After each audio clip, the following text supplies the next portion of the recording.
নমস্কার বন্ধুরা, আমি শ্রাবণী। আমি চলে এসেছি আরও একটি রেসিপি নিয়ে। চলো রেসিপিটি তাহলে একবার দেখে নিই। আজকের রেসিপি সর্ষে পাবদা। রেসিপিটি বানানোর জন্য পাবদা মাছ নিয়েছি। পাবদা মাছে আমি প্রথমেই নুন হলুদ ভালো করে মাখিয়ে রেখে দেব। আজকে আমি মাছগুলো ভাজবো না, কাঁচা মাছেরই রান্না করব। তোমরা চাইলে মাছটা ভেজে নিতে পারো। একটা বোলের মধ্যে পরিমাণ মতো সর্ষে পাউডার দিয়ে তার মধ্যে একটু নুন দিয়ে জল দিয়ে আমি ভিজিয়ে রেখেছি। মাছে দেব বলে কিছুটা পরিমাণে নারকেল কোড়া নিয়েছি। রান্নার প্রথমে গ্যাসে একটা কড়াই বসিয়ে সর্ষের তেল গরম হতে দিয়েছি। তেলটা গরম হয়ে গেছে, আমি একটু কালো জিরে ফোড়ন দিলাম। কালো জিরে ভাজা হয়ে গেলে তেলের মধ্যে কাঁচা লঙ্কা ফোড়ন দিলাম। কালো জিরে ও কাঁচা লঙ্কা ভালো মতো ভাজা হয়ে গেছে। এই সময় আমি যে সর্ষে পাউডারটা জল দিয়ে ভিজিয়ে রেখেছিলাম সেটা তেলের মধ্যে দিয়ে দিলাম। এরপর কোড়ানো নারকেলটা কড়াইয়ের মধ্যে দিয়ে দেব। এবার পরিমাণ মতো নুন দেব।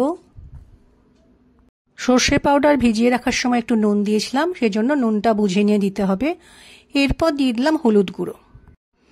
ঝালের জন্য পরিমাণ মতো লঙ্কা গুঁড়ো দিলাম।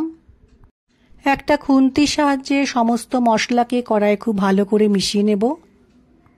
গ্যাসের ফ্লেমকে লো করে রেখে রান্নাটা কিছুটা সময় হতে দিতে হবে। কড়াইয়ের মধ্যে এবার আমি ধনেপাতা কুচি দিয়ে দেব।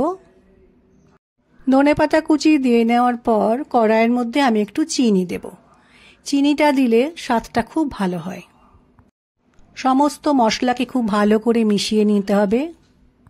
কড়াইয়ে মশলা থেকে তেল ছাড়ছে, এই সময় আমি একটু গরম জল করে রেখেছিলাম। গরম জলটা কড়াইয়ের মধ্যে দিয়ে খুব ভালো করে একটা খুন্তির সাহায্যে মিশিয়ে নিয়ে কিছুটা সময় ফুটতে দেব। ঝোলটা ভালোভাবে ফুটছে, এই সময় আমি কড়াইয়ের মধ্যে একটা একটা করে পাবদা মাছ দিয়ে ভালো করে ঝোলটার সাথে মিশিয়ে নিয়ে গ্যাসের ফ্লেমকে লো করে কিছুটা সময় মাছটা রান্না হতে দেব। পাবদা মাছ ভীষণই নরম, সেজন্য বেশিক্ষণ ঝোলে ফোটানো যাবে না। যেটুকু দরকার সেটুকু সময় রান্না করতে হবে। একটু তেঁতুল জল দিয়ে ভিজিয়ে রেখেছিলাম, সেই জলটা রান্নার শেষে মাছের মধ্যে দিয়ে দিলাম।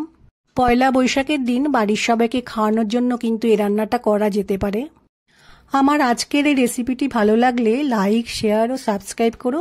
ভিডিওটি দেখার জন্য ধন্যবাদ। ভিডিওটি আজ এখানেই শেষ করছি। ফিরে আসছি আরও একটি রেসিপি নিয়ে।